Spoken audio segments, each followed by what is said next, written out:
2025 SLST 9-10 verification নিয়ে গুরুত্বপূর্ণ update. Please তোমরা ভিডিওটা মন দিয়ে দেখো, আশা করি অনেক প্রশ্নের উত্তর পেয়ে যাবে। ভেরিফিকেশনে কারা বাদ যাবে আর কারা বাদ যাবে না, এই লিস্টটা দেখলেই তোমরা বুঝতে পারবে।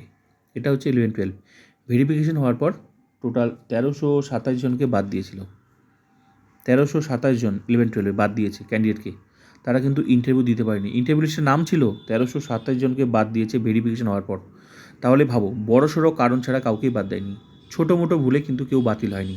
এবার বড়সড় কারণগুলো কী সেটা এই ভিডিওটা দেখো, মন দিয়ে দেখো। আর ছোটো মোটো ভুলগুলো কী সেটাও আমি তোমাদের বলবো। যেমন ছোটো মোটো ভুল কী, যেমন মনে করো কোনো নামের বানান ভুল আছে, এই সমস্ত কারণে কেউ বাদ যায়নি। তাই টেনশন করবে না, এখানে এরকম কোনো আপডেট নেই আর এরকম কোনো খবরও পাওয়া যায়নি যে ছোটো মোটো সমস্যায় কেউ বাদ গেছে। নামের বানান ভুল, বা কেউ জেরক্স নিয়ে যায়নি, বা কেউ সিগনেচার করা নেই, কেউ বাদ যায়নি এরকম। তাই চিন্তার কোনো কারণ নেই। বড়সড় ভুলগুলো কী সেটা দেখো, ভিডিওটা মন দিয়ে দেখো, ঠিক আছে? দেখো কী কী কারণে 11-12 বাদ দিয়েছিল সেটা দেখো, তাহলে তোমরা বুঝতে পারবে যে 9-10 কী কী কারণে এসএসসি বাদ দেবে। এই পাশে আর এখানে নাম, রোল নাম্বার, ডিটেলসগুলো প্রত্যেকটা সাবজেক্টের উল্লেখ করে দিয়েছিল। তোমাদেরও তাই করবে। 9-10 কারা কারা বাদ যাবে ভেরিফিকেশন হওয়ার পর এরকম একটা লিস্ট বার হবে। তো 11-12 লিস্টটা দেখো, তোমাদের সুবিধা হবে। দেখো কী বলছে, রিজেক্টেড এই পাশের কারণগুলো, ঠিক আছে? কী কী কারণে বাদ দিয়েছে। নন বিএড, বিএড নেই বাদ দিয়েছে। নন বিএড, বিএড নেই বাদ দিয়েছে এখানে। তারপর দেখো রিজেক্টেড কী লিখছে, rejected due to subject, subject select করেনি। পিজির টিচার হবে, কোন সাবজেক্টের টিচার হবে সেটাই সিলেক্ট করেনি, বাদ দিয়ে দিয়েছে। রিজেক্টেড নন বিএড, নন বিএড কারণগুলো বোঝার চেষ্টা করো। বড়সড় কারণ ছাড়া সব নন বিএড। দেখো নন বিএড, নন বিএড, বিএড নেই, পাস করে গেছে কিন্তু নন বিএড। তারপর দেখো টিচার, টিচার কিন্তু এসএসসি রুলসে কোন ধরনের টিচাররা পাবে 10 মার্কস, তারা কিন্তু এই যে 10 মার্কস নিয়ে পাস করেছিল তারা ওই রুলসে পড়েনি। মানে এসএসসি রুলসে এই ধরনের টিচাররা 10 মার্কস পাবে না, তাই দেয়নি, এই জন্য কিন্তু পাস করতে পারেনি।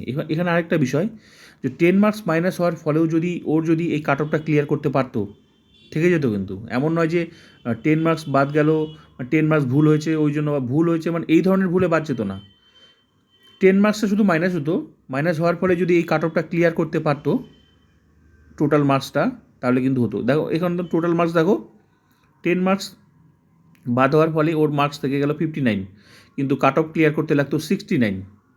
তো 10 কমে গেল না, তো হয়ে গেল 59। তো পাস করতে লাগতো 69, পাস করতে পারলো না। যদি 10 মার্কস মাইনাস হওয়ার ফলেও যদি 69 থাকতো মনে করো, তাহলে কিন্তু পাস করে যেত।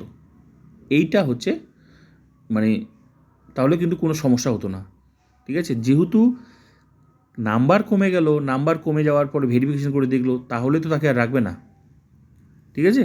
তো এগুলো ভুলে বাদ। আর ভুল কোনটা ভুলে ঠিক হতো, যদি মনে করো ও ভুল করেও হয়তো 10 মার্কস ভেরিফিকেশন করে দেখলো যে 10 মার্কস বাদ হওয়ার ফলেও কিন্তু কাট অফে পাস করতে পারছে, তাহলে কিন্তু এই ভুলটা মাপ হতো, ঠিক আছে? তো বিষয়টা বোঝার চেষ্টা করতে হবে। তারপর দেখো সেম কিছু কারণ রয়েছে যেগুলো ঘুরে ফিরে সবাইকে একই ক্ষেত্রেই অ্যাপ্লাই করেছে, ওই কারণগুলোতেই বাদ দিয়েছে ঘুরে ফিরে। এটাও দেখো এক্সপিরিয়েন্স 10 মার্কস। তারপর দেখো ইডাব্লিউএস তোমরা অনেকেই টেনশনে আছো। ইডাব্লিউএস কোন বিষয়টা দেখছে ভালো করে দেখো। ইডাব্লিউএস দেখছে যে ক্যান্ডিডেট ইডাব্লিউএস নিয়ে পাস করেছিল, শো করেছিল ইডাব্লিউএস সার্টিফিকেট, ওর দেখো ভেরিফিকেশনে তো আর যখন ফর্মটা ফিল আপ হয়েছে, তো সেখানে তো আর কেউ ভেরিফিকেশন করে দেখেনি, যে কেউ ফিল আপ করে দিয়েছে। যখন ভেরিফিকেশন হয়েছে, ভেরিফিকেশনে কিন্তু ওই ক্যান্ডিডেট ইডাব্লিউএস সার্টিফিকেট দেখাতে পারেনি। তখন হয়ে গেছে, দেখাতে না পারলে কি জেনারেল ধরবে তখন। তো জেনারেল হিসেবে পাস করতে পারিনি, কারণ জেনারেলে পাস করতে লাগতো 64। তাহলে এই সমস্ত কারণে বাদ দিয়েছে। তাই তোমরা যারা ইডাব্লিউএস, টেনশনের কোনো কারণ নেই, ঠিক আছে? এখানে দেখো, এখানেও কিন্তু এক্সপিরিয়েন্স নাম্বার পায়নি, নাম্বার পাওয়ার ফলে বাদ গেছে, নাম্বার কমে গেছে, ওর 10 মার্কস বাদ গেছে, পাস করতে পারেনি। তারপর দেখো এখানেও অ্যাবসেন্ট ভেরিফিকেশন ওভারেজ, বয়স বেশি হয়ে গেছে, বাদ গেছে। তো বয়স বেশি হলে কী করে রাখবে? হ্যাঁ, এসএসসি রুলসে যে একটা বয়সের ফর্ম ফিল আপ, সেই ডেট তো তার থেকে বেশি বয়স, বাদ দিয়ে দিয়েছে ভেরিফিকেশনে। তারপর দেখো ইডাব্লিউএস সেম প্রবলেম। ইডাব্লিউএস দেখো, বিষয়টা বোঝার চেষ্টা করো যারা ইডাব্লিউএস নিয়ে টেনশনে আছো। দেখো ইডাব্লিউএস ও কিন্তু একটা ক্যান্ডিডেট ইডাব্লিউএস ফিল আপ করে দিয়েছে, কিন্তু সার্টিফিকেট তো শো করাতে হবে। সার্টিফিকেট শো করাতে পারেনি, নিশ্চয়ই শো করাতে পারেনি, তখন জেনারেল ধরছে ওকে। তো জেনারেল হিসেবে তখন পাস করতে পারছে না। যদি ওর সার্টিফিকেট শো করাতে না পেরেও যদি ওর জেনারেল হিসেবে পাস করতে পারতো, তাও কিন্তু ওকে রেখে দিত কিন্তু, ঠিক আছে? তখন জেনারেল হিসেবে না, জেনারেল লিস্টে ঢুকা দিত, কিন্তু পারেনি, ওই জন্য ওকে বাদ দিয়েছে, ঠিক আছে? তো বিষয়টা বোঝার চেষ্টা করতে হবে। রিজেক্টেড ডিউ টু ওভারেজ, বয়স বেশি। তারপর দেখো কিছু কারণ রয়েছে যেগুলো ঘুরে ফিরে একই সবার ক্ষেত্রে দেখা হয়েছে। তারপরটা দেখো ওবিসি, এই যে ওবিসি এ ব্যাপারটা দেখো, এটাও কিন্তু দেখো ওবিসি এ শো করাতে পারেনি, সার্টিফিকেট শো করাতে পারেনি, তো জেনারেল ক্যান্ডিডেট। কারণ কারেন্ট ক্যাটাগরি এই মুহূর্তে ভেরিফিকেশন করে দেখেছে ও জেনারেল ক্যান্ডিডেট, কিছু নেই, সার্টিফিকেট নেই, মানে কি জেনারেল ক্যান্ডিডেট, তো জেনারেল হিসেবে পাস করতে পারেনি, কারণ জেনারেলে পাস করতে লাগতো 72 আর ওর মার্কস হচ্ছে 68। ও কিন্তু পাস করেছিল ওবিসি এ, যেহেতু ওবিসি এ ছিল ওই জন্য পাস করেছে, তখন ভেরিফিকেশন দেখলেও পাস করতে পারলো না। সেম, এটা হচ্ছে এক্সপিরিয়েন্স, সেম ব্যাপার। ওই কিছু কারণ রয়েছে যেগুলোই ঘুরে ফিরে রয়েছে একই ব্যাপার। দেখো ওবিসি এ বি, অনেকেই তোমরা মানে টেনশনে আছো যে ওবিসি এ বি, দেখো যাদের একটা কথা মনে রাখবে যে ওবিসি বা যত রকমের সার্টিফিকেট হোক, ওবিসি এ বলো বা মনে করো যে ওবিসি বি বা ইডাব্লিউএস, প্রত্যেকটা সার্টিফিকেট কিন্তু 21/7/2025 তারিখ পর্যন্ত বা তার পূর্বে ইস্যুকৃত হতে হবে। তোমরা ইন্টিমেশনটা ভালো করে চেক করে দেখো, ওখানে ডিটেলস আমি ইন্টিমেশন লেটারে কী কী লাগবে ভিডিও দিয়েছি। এখানে এটাই দেখাচ্ছি যে তোমরা অনেকে টেনশনে আছো যে কী কী কারণে বাদ দিচ্ছে, এটা দেখো তাহলেই বুঝতে পারছো ছোটো মোটো কারণে বাদ দেয়নি।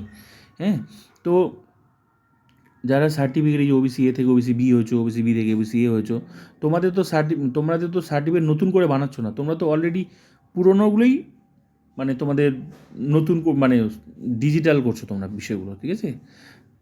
তাই তোমাদের কিন্তু সেরকম কোনো প্রবলেম কিন্তু হয়নি, সেরকম কারণে কেউ বাদ যায়নি। এগুলো বাদ দিয়েছে ভালো করে দেখো যে সার্টিফিকেট ওবিসি বি, কিন্তু ভেরিফিকেশনে কিন্তু জেনারেল ক্যান্ডিডেট হয়ে গেছে, তার মানে ইস্যু শো করাতে পারিনি।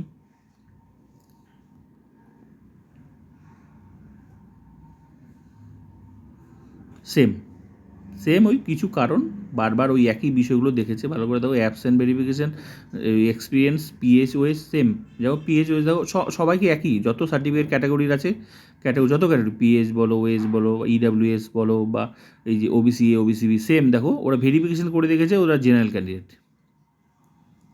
একই কারণে বাদ দিয়েছে, দেখো জেনারেল ক্যান্ডিডেট, তো ব্যাস, তো জেনারেল ক্যান্ডিডেট পাস করতে পারেনি, সেম ওই কয়টা কারণেই বাদ দিয়েছে। তাছাড়া এই কারণের বাইরে যত কারণ তোমাদের মনে হচ্ছে না এই সমস্যা ওই সমস্যা, ওগুলো কারণে বাদ দেয়নি।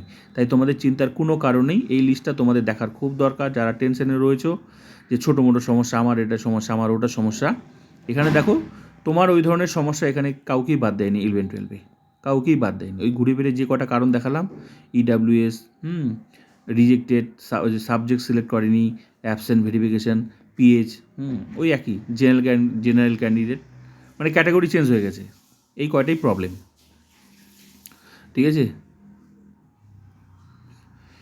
এই যে হ্যাঁ, একটা ইডাব্লিউএস ভালো করে দেখো, ডিউ টু ওভারেজ, বয়স বেশি, rejected due to overage, EWS, এই যে নো অ্যাকনোলেজ স্লিপ একটা লিখে দিয়েছে, নো অ্যাকনোলেজ স্লিপ সাবমিটেড, এটা সাবমিট করতে বলছে তোমাদের ইন্টিমেশনের দেখে নাও যে তোমাদের ইডাব্লিউ যারা অ্যাকনোলেজমেন্ট স্লিপ, যেটা রসিদ তোমাদের অ্যাপ্লিকেশন ফর্ম, সেটা কিন্তু সাবমিট করতে বলেছে, এখানে কিন্তু একটা কারণ পাওয়া গেল, ঠিক আছে? তাছাড়াও পাশে কিন্তু ডিউ টু ওভারেজ, বয়সও বেশি, তো দুটো কারণেই কিন্তু ওকে বাতিল করেছে।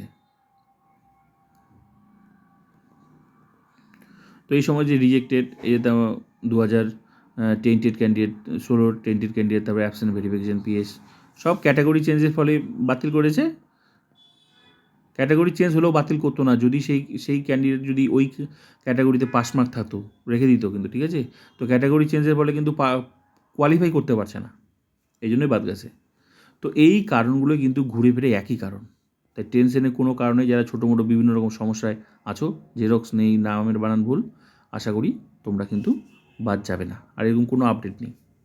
তো ভিডিওটা ভালো like, comment, subscribe and share, আর ডিটেলস তোমরা ভিডিও দেখে নেবে তোমাদের 9-10 ভেরিফিকেশনে কী কী ডকুমেন্টস লাগবে, ঠিক আছে? তো এই কারণগুলো আমি তোমাদের দেখালাম, কতগুলো কারণ,